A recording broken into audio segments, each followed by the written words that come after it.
So the three refuges. What are the three refuges? In some way, we can explain the three refuges as the Buddha, the one who lived in the past, is a refuge. The Dhamma, the teachings that the Buddha has left to us. And the Sangha is the people that are practicing it. It can be monks and nuns or lay people. These are what we call external refuges. So a refuge is a term where we find shelter, protection.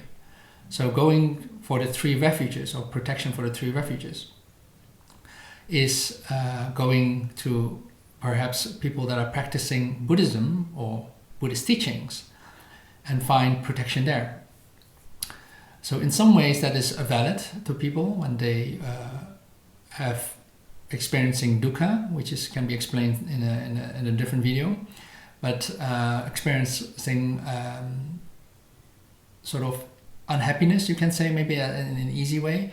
And when that happens, people want to try to find relief from it, or advice and guidance.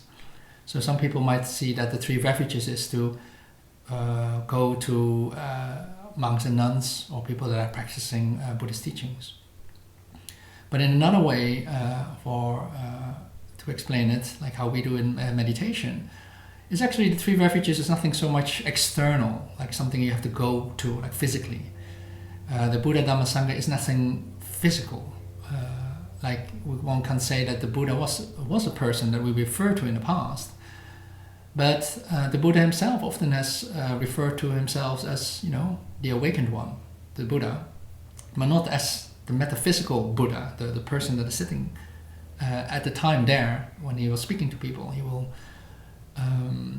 he has suttas where he explained that the physical part is not the Buddha.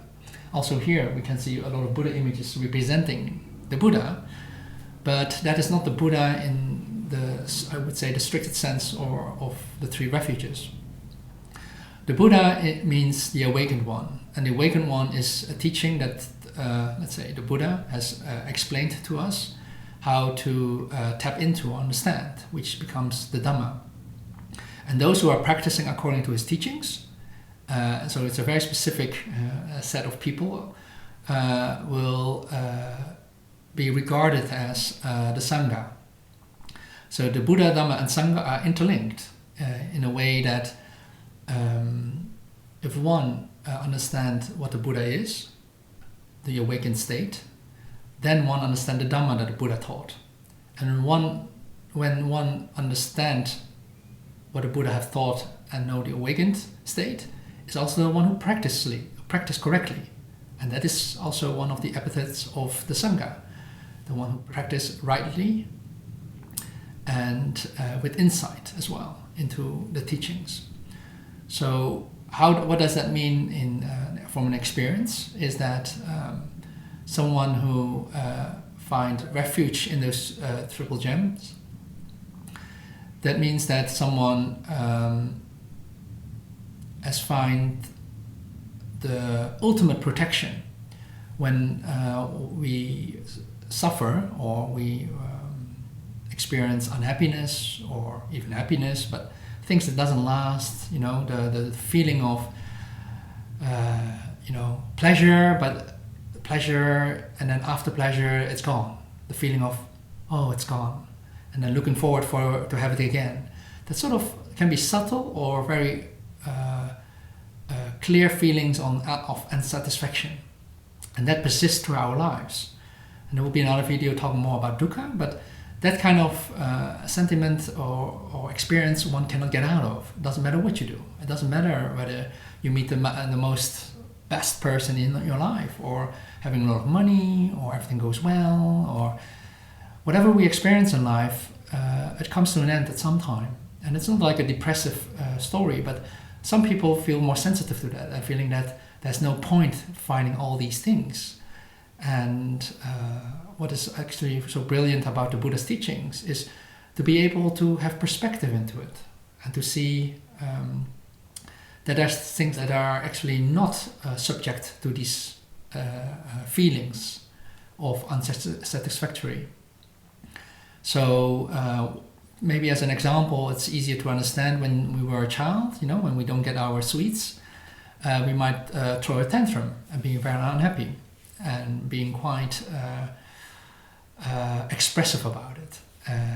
But when we become older, we understand that is just a feeling that has passed through us, and we no longer, I hope we no longer, and you no longer, cry or throw tantrums when one doesn't get our sweets. And as a older person, so not anymore as a child, you understand that there are times for this. Like, as you are older, you can eat as many sweets as you want, but we don't do that. Why not? And that's something that we will understand only when we get older. But when we're younger, we feel like that is the whole world. That's the most important thing in our lives. And we can't see perspective. So when we get older, we can see perspective.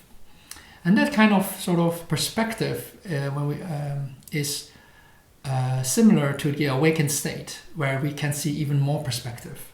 And often as we grow older, we experience more things in life, we feel more things and experience more things that are more difficult to deal with. Like not getting candy is relatively simple, but how about a heartbreak,